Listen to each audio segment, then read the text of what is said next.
Operation సింధూర్లో Pakistan air బేస్లతో పాటు మన సరిహద్దుల్లోకి దూసుకువచ్చిన డ్రోన్ను తిప్పికొట్టింది మన D4 సిస్టమ్. పాక్కి వణుకు పుట్టించిన ఈ D4 సిస్టమ్స్ మన దేశంలోనే తయారు కావడం, అందులోనూ ఏపీలోని మచిలీపట్నంలోనే ఫైనల్ బిల్డ్ తయారు కావడం విశేషం. ఇంతకీ D4 సిస్టమ్ అంటే ఏంటి? శత్రు భయంకర డ్రోన్ డిస్ట్రాయర్గా ఎలా పనిచేస్తుంది? Take a look on this story.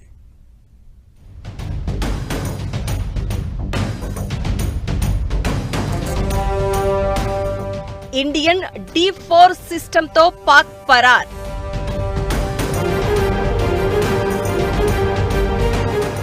Air warfare లో మేడ్ ఇన్ ఇండియా సత్తా.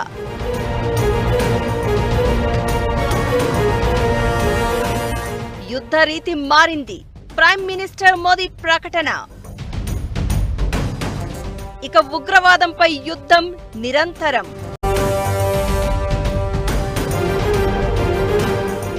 ఈ కాన్సెప్ట్ మాత్రమే కాదు, అచ్చంగా మన మేడ్ ఇన్ ఇండియా వెపన్స్ తోనే పాక్ కి వణుకు పుట్టించాం.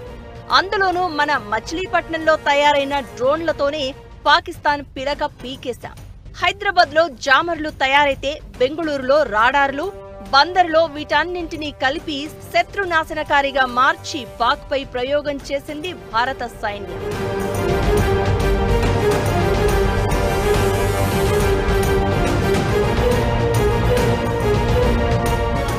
ఇప్పటిదాకా భవిష్యత్తు యుద్ధాలు జరిగే తీరు మారబోతోందంటూ రకరకాల స్టోరీలు చూశాం. వాటిని నిజం చేసి చూపించింది భారత సైన్యం. అంతా డ్రోన్లతోనే పాకిస్తాన్ పై అటాక్స్ చేసి మోడర్న్ వార్ఫేర్ లో ఇండియన్ ఆర్మీ సత్తా చాట. అలా భారత సైన్యం చేసిన ఆపరేషన్ సింధూర్ లో బందర్ కూడా కీలక పాత్ర పోషించడంపై స్థానిక చైనా డ్రోన్లను భారత్ పై ప్రయోగించగా భారత సైన్యం వాటిని తిప్పికొట్టింది. S-400 ఆకాష్ మిజైల్స్ ధాటికి ఇవి తుత్తునీలైపోయాయి. వాటితో పాటే భారత్ ఎలక్ట్రానిక్స్ లిమిటెడ్ తయారు చేసిన D4 సిస్టమ్ కూడా మెయిన్ రోల్ ప్లే చేసింది.